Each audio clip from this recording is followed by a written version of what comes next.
Kali ini gue akan bahas gimana caranya teman-teman semua di sini bisa keluar dari yang gue sebut namanya perangkap uang. Angka kemiskinan ya di negara ini itu ada sekitar 10%, kira-kira 27 juta ya, 9, sekian tapi angkanya dekat ke 10. Itu kategorinya adalah pendapatan per kapita per bulannya 583.000.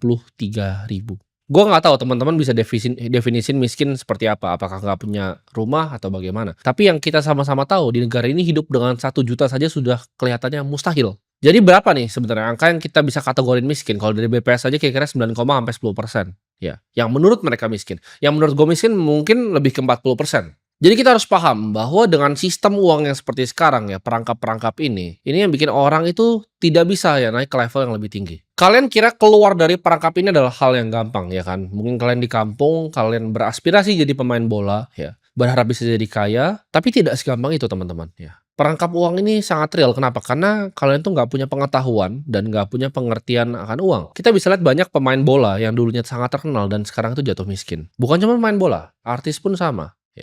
Artis yang melejit naik lalu jatuh miskin lagi. Baik di dalam negeri dan juga di luar negeri. Aneh kan? Kalian selalu mikir bahwa, oh gue kalau punya pendapatan banyak, gue gak akan pernah jatuh miskin lagi. Sedangkan satu kampung ya yang dapat uang kaget, mereka semua beli mobil dan akhirnya sekarang kampung yang dapat mobil, yang beli mobil banyak itu sekarang udah jadi miskin lagi. Karena kalian mungkin mikir dengan gaji kalian yang sedikit ini, itu sulit untuk mendapatkan uang yang lebih banyak untuk ditabung. Sedangkan orang yang dapat uang banyak aja, pemain bola aja, itu banyak yang akhirnya jatuh miskin. Kenapa sepertinya rahasia untuk keluar dari perangkap ini adalah mengelola uang ya, bukan cuman sekedar mendapatkan uang. Di sini kita harus paham bahwa uang itu kadang seperti angin, teman-teman, ya. Bisa suatu saat ada di tangan kita, bisa besok hilang ke tangan orang lain. Bisa suatu saat kita pamer untuk menjadi seorang crazy rich, besoknya hartanya hilang semua. Uang itu bisa membeli yang namanya rasa nyaman. Kalian bisa pakai mobil yang lebih nyaman. Tapi di mobil yang nyaman itu, uang itu tidak bisa membeli rasa damai. Orang yang korupsi itu akan bisa hidup nyaman ya teman-teman, dengan mobil yang nyaman, di rumah yang nyaman. Tapi itu tidak akan membelikan dia ya tidur yang nyaman. Bisa beli kenyamanan tapi nggak bisa beli rasa damai, itu uang. Sebelum kalian belajar untuk keluar dari perangkap uang ini, coba kalian di situ ya teman-teman semua yang nonton ini, coba kalian renungi baik-baik. Apa sih sebenarnya arti uang untuk kalian? Rasanya uang itu seperti apa? Apakah itu datang benar-benar kayak angin nih gajian, terus tiba-tiba uangnya hilang dan kalian nggak tahu. Berapa sih uang yang udah ngelewatin tangan kalian? Kalian pernah pikir nggak baik-baik? Oh dari gaji segini, kok nggak punya uang gua? Uangnya hilang semua kemana? Apakah hilang ke cicilan, hilang kemana? Coba renungi baik-baik. Uang yang pernah lewat di hidup kalian. Pengertian terhadap uang, ya, cara kalian pandang uang, itu lebih penting dari aksi membuat uang itu sendiri. Karena otak kita dari awal, manusia itu didesain untuk menjadi budaknya dari uang. Bukan sebaliknya. Kita itu jadi seperti menghamba ke uang.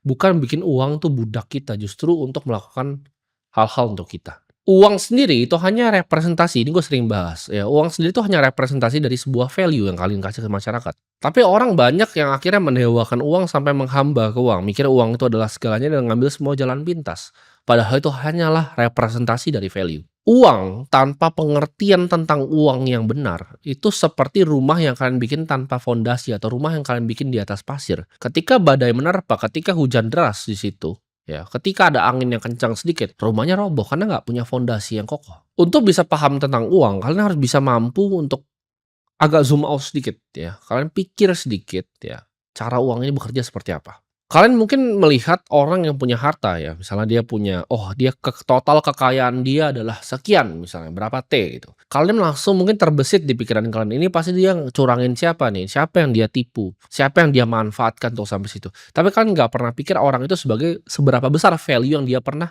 kasih ke masyarakat. Berapa banyak hidup masyarakat yang berubah karena orang ini. Nah, mengerti bahwa uang itu adalah value, kalian mikir ya, gue juga tahu gitu kan, uang itu adalah value. Tapi solusinya apa? Ini nggak mengubah kondisi hidup kalian yang cuma bisa hidup dari gaji ke gaji. Nah, di sini kita akan mulai dari fondasi dulu ya, yaitu uang itu datang ke tangan lo dan dia akan berpindah tangan. Simpelnya gue definisin sebagai produksi dan juga konsumsi. Ya, jadi apa sih yang lo produksi di hidup lo dan apa yang lo konsumsi? Produksi untuk sebagian dari kalian tuh mudah ya. Kalian produksi adalah apa? Labor ya, tenaga kerja kalian, keringat yang kalian beri. Itu produksi yang kalian lakukan ke masyarakat untuk mendapatkan uang.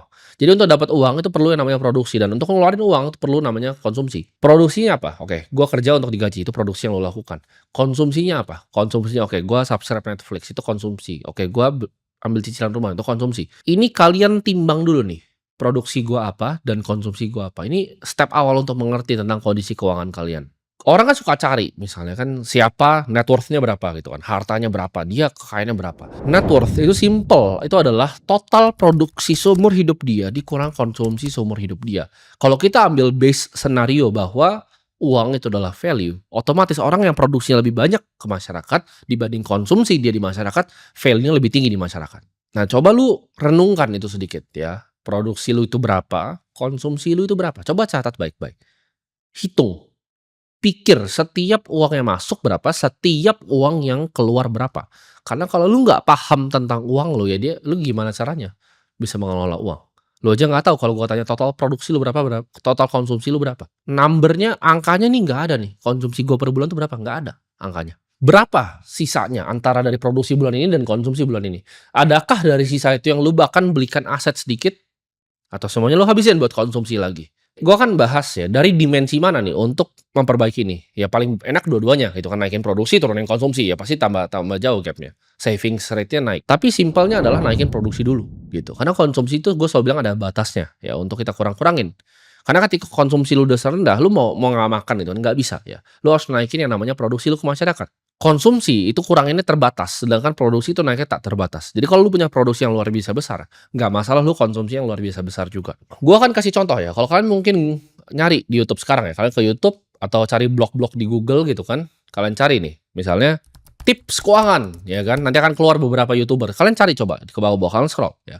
Tips mengatur uang, itu kan keluar orang yang bilang seperti ini. Teman-teman tuh harus hemat ya, jangan mau minum kopi 30.000, cari kopi yang mungkin 5.000 aja teman-teman, ya. Oke. Mereka ngomongnya begitu. Terus mereka bilang apa lagi? Oh, teman-teman begini caranya ngatur uangnya. Kalian tabung ke sini, sini, sini. Oke. Mereka selalu fokus untuk turunin konsumsi, turunin konsumsi, turunin konsumsi. Tapi kalian coba belajar, makanya gue bilang tadi, lihat uang dengan kacamata yang beda. Kacamata produksi dan konsumsi. Walaupun orang itu, ya YouTuber yang kalian gue suruh cari tadi itu ngomonginnya, oh turunin ya pendapatan. Tapi apa sih yang sebenarnya dilakukan? Kalian dengan nonton video dia memproduksi sebuah video YouTube. Ya kan? Ya nanti kalian lihat di link description-nya, oh ini ada iklannya ternyata. Oh ini ketika dia menit segini dia ngiklan nih. Dia itu produksi sebenarnya ya. Jadi rahasia mereka adalah memaksimalisasi produksi dengan jualan ke kalian, mengurangi konsumsi. Mereka ngajarinnya hemat untuk bikin kopi, tapi yang mereka lakukan adalah bikin video YouTube untuk dapat iklan. Itu dia teman-teman. Akibatnya apa? Kalian tersesat. Kalian mikir, oke, gue harus kurangin konsumsi terus nih. Tapi kalian nggak bisa lihat dengan kacamata yang objektif. Oh ini orang produksi nih. Ini orang lagi produksi. Kenapa dia malah ngajarin gue untuk fokus kurangin konsumsi? Gue pakai contoh yang di luar negeri deh. Kalian kalau mungkin pernah cari Graham Stephan, kalian coba cari. Dia ngajarin orang apa sih? Properti awalnya. Dia ngajarin orang apa lagi? Cara nabung uang buat nggak beli kopi. Tapi apa yang dia lakukan? Dia bikin YouTube video sampai 5 juta subscriber. Itu dia produksi, dia bukan kurangin konsumsi. Kalian nggak bisa kontrol ya kondisi kalian dilahirkan seperti apa, situasi intelektual kalian seperti apa. Tapi yang kalian bisa kontrol adalah apa? Etos kerja kalian, disiplin kalian, konsistensi kalian dalam melakukan yang namanya produksi ini. Seberapa mau kalian belajar sebagai manusia untuk tingkatin produksi kalian di masyarakat, untuk besarin value kalian sebagai seseorang di masyarakat.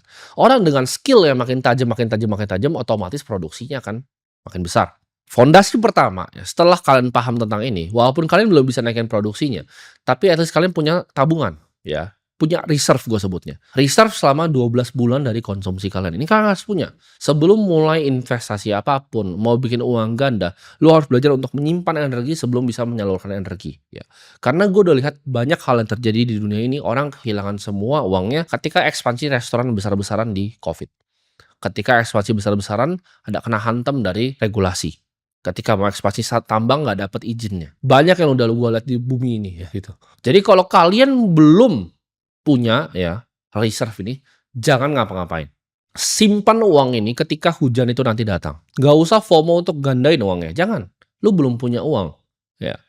Lu belum paham tentang uang. Gak usah sok-sok untuk menggandakan uang. Simpan 12 bulan dari konsumsi kalian. Itu tidak pernah kalian sentuh. Jadikan ini fondasi kekayaan kecil yang kalian sebenarnya mau bangun. Setelah terkumpul, barulah kalian boleh berinvestasi di aset yang lebih agresif untuk bikin uang kalian bekerja untuk kalian. Punya reserve dulu baru uang boleh bekerja untuk kalian. Gak ada di dunia ini yang orang bisa kaya secara cepat. Gue juga tidak cepat teman-teman. Itu membutuhkan 10 tahun lebih untuk gue sampai di titik sekarang. Jangan coba banding-bandingkan ketika kalian ngerasa, oh gue umur 24 gue juga bisa. Jawabannya tidak ya teman-teman. Lu 15 tahun belum belajar saham kayak gue.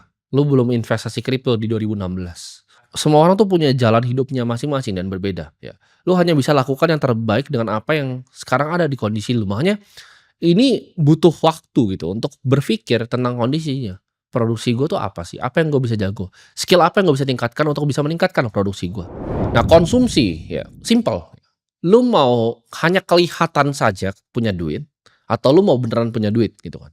Gue lihat banyak sekali ya orang-orang yang beli misalnya BMW entry level atau mungkin Porsche entry level tapi sebenarnya uangnya sendiri tuh nggak banyak gitu. Sama mungkin manajer gue yang nabung di sini pun uangnya masih lebih banyak manajer gue. Tapi kenapa? Tapi gayanya lebih keren kan.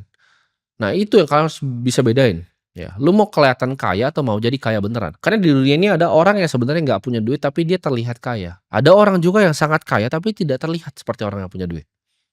Itu tinggal pilihan lu dari konsumsi ini mau jadi yang mana. Uang yang dikumpulkan sedikit demi sedikit itu akan bertahan jauh lebih lama dibanding uang yang dikumpulkan secara cepat. Dan dunia ini sebenarnya memiliki satu lagi yang gue sebut paradoks ya. Dimana kalian makin sering kalian ngasih uang kalian, makin sering kalian berbagi itu akan balik ke kalian berkali-kali lipat teman-teman. Ya, gue kasih tau berkali-kali lipat. Dunia ini memiliki cara yang lucu gitu. Kalian mungkin ngerasa awalnya berat nih.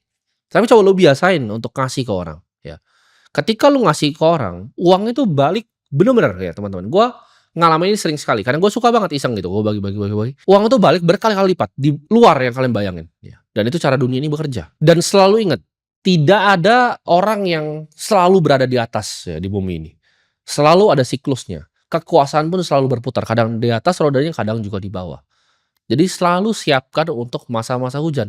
Orang yang waktu dia kaya dia tidak mempersiapkan untuk masa buruk, itu orang pasti jadi miskin lagi.